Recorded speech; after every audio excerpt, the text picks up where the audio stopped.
반갑습니다. 펀멘토 김대한입니다. 최빈출 기출문제 네 번째 과목 노동시장 문제 풀어보도록 하겠습니다. 자, 61번 문제 볼게요. 61번. 자, 노동 수요 곡선을 이동시키는 요인이 아닌 것은, 그래서 우리가 시프트 시킨다고 하죠. 시프트 시키는, 이동시키는 요인을 말하는 거예요. 그래서 이동시키는 요인은요, 이 이동시키는 요인은 뭐와 같냐면 간접 요인하고 같아요. 간접 요인. 우리 노동시장론에서 항상 독립 변수가 뭐냐면 임금이에요. 임금. 그래서 이렇게 보시면 돼요. 임금을 제외한 요인이다. 제외한 요인들이 뭐다? 간접 요인이다. 임금에 대한 요인은요, 노동 수요 곡선을 이동시키는 게 아니라 선상의 이동이에요. 선상의 이동이고, 선 자체를 이동시키는 거는 간접 요인이다. 그래서 얘는 직접 요인, 얘는 간접 요인. 그래서 1번, 임금의 변화, 답 나왔네요. 답은 1번입니다. 나머지 생산성의 변화, 제품 생산 기술의 발전, 상품에 대한 수요의 변화는 뭐예요? 간접 요인이다.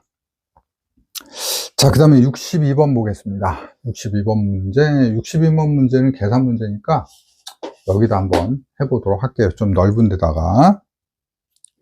자, 임금이 10,000원에서 12,000원으로 증가할 때 고용량이 120명에서 108명으로 감소한 경우 노동수요의 탄력성은, 자, 탄력성 문제죠. 탄력성 문제니까 뭐가 나와야 돼요? 여러분, 탄노임이 나와야 돼요. 탄노임. 탄력성은 탄노임이죠. 노임. 그래서 탄력성은 뭐와 같다? 노동 수요량의 변화율 나누기 임금의 변화율이에요. 임금의 변화율이에요. 그래서 탄노임이다. 탄노임이다. 이렇게 암기를 하셔야 돼요. 자, 그러면 요거 가지고 한번 공식에 대입해서 한번 써보겠습니다. 먼저 노동 수요의 변화율부터 찾아봐야겠죠. 알아내야겠죠. 노동 수요의 변화율을 자, 여기다가 한번 제가 정리를 해볼게요. 노동 수요의 변화율. 자, 노동 수요의 변화율은요, 자, 어떻게 돼요? 처음에 몇이었어요? 120명이었죠. 그러니까 120명이죠. 120명이 분모에 있는 거고, 120명에서 108명으로 감소했으니까 120 빼기 108이겠죠. 108 이렇게 된다. 요거예요. 그래서 또 뭐 해줘야 돼요? 유리니까 유리죠. 곱하기 100을 해주면 되겠죠. 자, 요렇게 해서 계산하니까요, 얼마가 나오냐면 좀 좁혀서 써야 되는데 공간을 좀 아껴서 써야 돼요. 칠판이 한계가 있어서 제가 지우는 걸 조금 싫어합니다. 100이니까 얘는요, 우리 한번 계산해 보자고요. 그죠? 120에서 108 빼니까 몇이에요? 12죠? 그죠? 12. 그러니까 분자가 12가 되고 분모가 120이죠. 얘를 올리니까 00이에요. 00. 약분하면 하나. 그죠? 그럼 12분의 120이죠. 12분의 120이니까 얼마예요? 10이죠. 10%예요. 자, 그 다음에 임금은 얼마죠? 임금 원래 10,000원이었죠. 그죠? 원래는 10,000원이었는데 10,000원에서 12,000원으로 올라갔다고 했어요. 그러면 원래는 10,000원에서 12,000원이니까 이렇게 써야 되는 게 맞지만 얘는 음수가 없어요. 얘는 절대값 1을 기준으로 하는 거예요. 1을. 그러니 큰 숫자를 앞에다 놓는 게 훨씬 더 계산하기 편하죠. 그죠? 12,000원 빼기 10,000원 이렇게 쓰셔도 무방하다라는 거죠. 그리고 곱하기 100이에요. 100. 자, 그러면 한번 해볼게요. 자, 여기서 빼니까 얼마예요? 2,000원이죠. 2,000원이 되겠죠. 자, 2,000원에 하나, 둘, 셋, 하나, 둘, 셋, 10분의 2네요. 10분의 2. 근데 또 올려주죠? 올려줘야 되니까 00 약분 또 하죠. 또 하죠. 그럼 뭐예요? 20분의 1이죠. 20분의 1이니까 20이죠. 그죠? 결국에, 자, 또 약분합시다. 2분의 1이에요. 우리가 2분의 1을 뭐라고 해요? 0.5라고 하죠. 0.5. 그러니까 답은 몇 번이에요? 2번이죠. 아니, 선생님, 암산 잘 하시네요? 저는 힘든데요? 계산기 가져가세요. 선생님, 계산기 꼭 가져가야 되나요? 검사는 해봐야 되잖아요. 계산기로 눌러보세요. 아셨죠? 선생님, 그래도 이거는 암산으로 될 것 같은데요? 이렇게 쉽게 나오면 상관없죠. 근데 복잡하게 나올 수 있다는 거예요. 항상 우리는 복잡하게 나올 수 있는 거를 생각해 봐야겠죠? 그러니까 계산기는 꼭 제발 부탁이에요. 부탁드립니다. 제발 부탁드릴게요. 계산기 꼭 가져가시기 바랍니다. 자, 63번. 노동공급 탄력성의 결정 요인이 아닌 것은, 자, 노동 공급의 탄력성에 영향을 미치는 요인 상당히 많이 있죠? 그죠? 다 상당히 많이 있습니다. 예를 들어서 산업 구조의 변화라든지 노동 이동의 용이성, 그리고 여성의 취업 기회, 그런 것들이 영향을 미칠 수 있어요. 4번.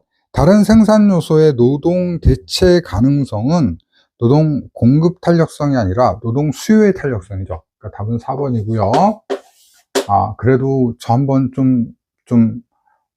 저는 좀 외워서 하고 싶은데요. 이런 분들 위해서 제가 좀 정리해드리면, 굳이 외워야 될까요? 뭐 이렇게 하시는 분도 있는데, 2차는요, 이 노동 공급의 탄력성 5가지를 안 보고 쓰는 거예요. 그래서 제가 정리해드릴게요. 자, 노파여인, 용산산에 이렇게 정리하시면 됩니다. 그래서 자, 노동조합의 존재예요. 노동조합. 노동조합이 노동 공급을 통제할 수 있죠. 그 다음에 파트타임 근로제. 파트타임 근로제가 생기면 어때요? 노동 공급 많이 하겠죠. 그 다음에 여성의 일자리 창출 기회. 그 다음에 또 인구. 그 다음에 노동 이동의 용이성. 그 다음에 산업의 불균형이 어떻다? 산업 구조의 변화, 산업의 불균형, 이런 것들이 노동 공급에 영향을 준다. 이렇게 기억하시면 됩니다. 그래서 노파 여인 용산산해. 자, 요거는요, 제 2차 강의 있어요. 2차 강의하고 연결해서 보시면 되겠습니다. 근데 선생님, 왜 필기에 먼저 이렇게 얘기하시나요? 지금 해둬야 돼요. 지금. 여러분이 직업상담사를 딴다는 건 뭐예요? 그렇죠. 2차 시험을 합격한다는 얘기죠. 그죠? 근데 필기 따고 나서, 필기는 필기대로, 실기는 실기대로, 한번 해보세요.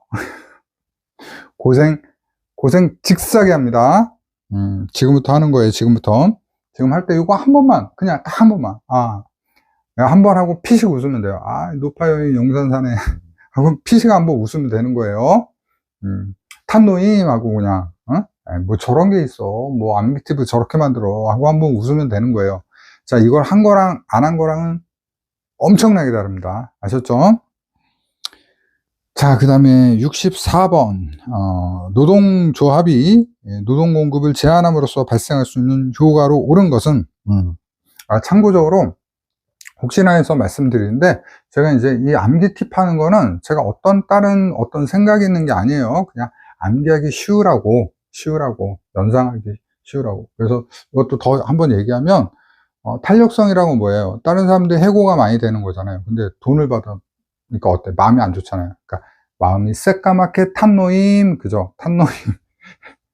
그 다음에 이것도, 이 용산 같은 경우에 좀 오래된 지역이잖아요. 그러니까 이제 고령 인구들이 많죠. 그래서 그냥 노파연인 용산산에 이렇게 기억하시라는 거지, 뭐 거기다 제가 어떤 생각을 넣는 거 아닙니다.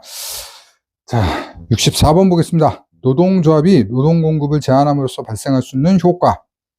1번, 노동조합이 조직화된 노동시장의 임금이 하락할 것이다. 왜요? 노동조합이 있는 이유는 임금을 인상하기 위해 있는 거예요. 그 다음에 2번, 노동조합이 조직화되지 않은 노동시장의 노동공급 곡선이 좌상향. 여러분, 좌라는 말을 안 써요. 아예. 틀렸어요. 이거는 모든 경제학자들이 좌라는 말을 안 쓰기로 약속한 거예요. 그 다음에 3번, 노동조합이 조직화된 노동시장의 노동 수요 곡선이 우상향으로 이동할 것이다. 아니죠. 노동조합이 있으면 노동공급을 통제한다고 그랬잖아요. 자, 4번, 노동조합이 조직화되지 않은 노동시장의 임금이 어떻게 된다? 하락할 것이다. 요게 맞는 거죠. 64번의 답은 4번이다. 자, 65번.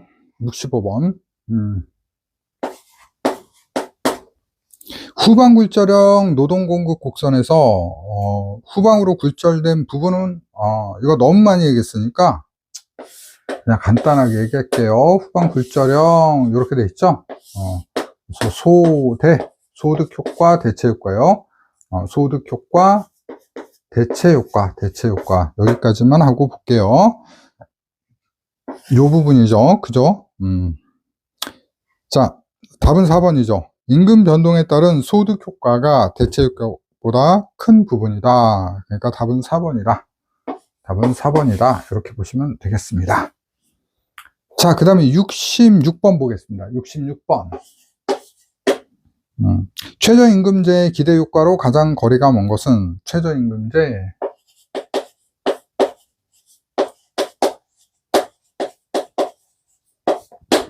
기대 효과, 노소 임금을 그죠?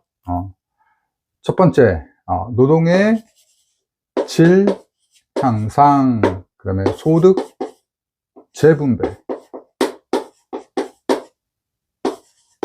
그 다음에, 임금 분배 효과가 있다. 임금 격차, 맞아. 바꿀게요. 임금 격차 해줘요. 임금 격차를 줄여준다. 그 다음에, 공정 경쟁, 그 다음에 기업의 고도화, 그러기 위해서는 경영의 합리화, 그 다음에 경기 활성화. 자, 요런 효과들이 있죠. 그죠? 답은 뭔가요? 4번이죠. 실업의 해소. 실업이 어떻게 된다? 증가한다. 임금이 오르니까 실업이 증가하는 거죠. 그러니까 66번의 답은 4번. 그러니까 틀린 건 4번입니다. 67번. 내부 노동시장 형성 요인이 아닌 것은, 자, 1번. 기술 변화에 따른 산업구조의 변화. 틀렸네요, 이게. 1번이 되고요. 장기 근속의 가능성, 위계적 직무 서열, 기능의 특수성이 있으니까 어떻게 돼요? 내부 노동시장이 형성되는 거죠. 그죠?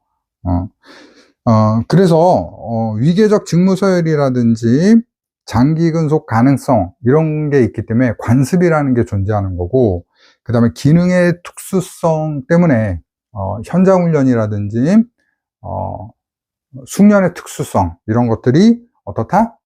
중시되는 겁니다. 자, 68번 보겠습니다. 68번. 다음 중 분단 노동시장 이론과 가장 거리가 먼 것은 빈곤 퇴치를 위한 정책적 노력은 성공하지 못할 것이다. 맞고요. 그쵸? 왜? 분단됐으니까 노력해봤자 소용이 없다고요. 태생적으로 분단돼 있으니까. 그 다음에 2번. 내부 노동시장과 외부 노동시장은 현격히 다른 특성을 가지고 있다. 맞죠? 자, 3번. 근로자는 임금을 중심으로 경쟁하는 것이 아니라 직무를 중심으로 경쟁하기도 한다. 되게 좋은 말인 것 같은데, 사실은 직무를 중심으로 경쟁한다는 건 뭐예요? 임금 경쟁이에요. 그렇잖아요. 자, 부장님하고 대리가 있어요. 급여 누가 많이 받을까요? 부장님이 더 많이 받겠죠. 그죠? 네. 그래서 3번도, 분단 노동 시장 이론입니다. 4번. 고학력 실업자가 증가하면 단순 노무직 임금도 하락한다. 틀렸죠, 이게. 왜 틀렸죠? 분단돼 있으니까 서로의 시장에 영향을 미치지 않는다라는 거예요. 그러니까 답은 4번이에요. 자, 69번 갑니다. 69번.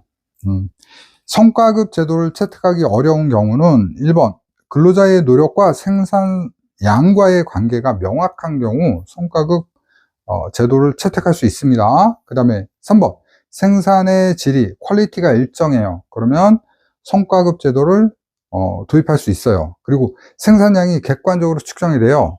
그러니까 얼마 생산할지 알고요. 이 퀄리티는 항상 똑같아요. 그러면 더 많이 생산한 사람한테 돈을 주는 거잖아요. 그러니까 1번, 3번, 4번은 맞아요. 2번 볼게요. 생산원가 중에서 노동의 비용에 대한 통제가 필요하지 않은 경우 관계없죠. 그죠? 답은 2번이에요. 2번이다. 답은 2번이다. 자, 참고적으로 하나만 더 확장해서 생각해 볼까요?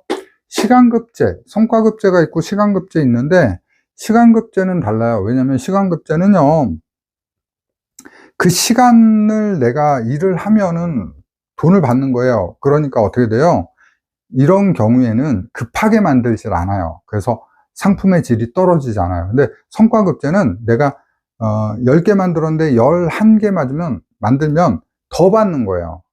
보통 10개가 평균 생산인데, 그러니까 어떻게 돼요? 시간 맞춰서 막 빨리 하잖아요. 그러니까 불량품이 생길 수 있다라는 거예요. 아셨죠? 그것도 여러분 좀 참고해서 기억하시면 좋겠습니다.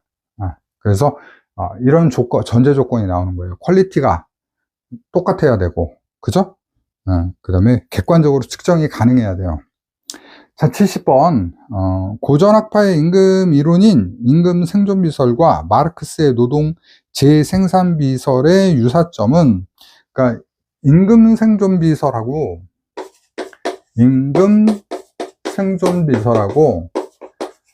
마르크스의 노동 재생산설, 노동 재생산비설은 노동 가치설이라고도 해요. 노동 가치설이라고 해요. 근데 이 임금 생존비설은 우리가 철칙설이라고도 해요. 철칙설.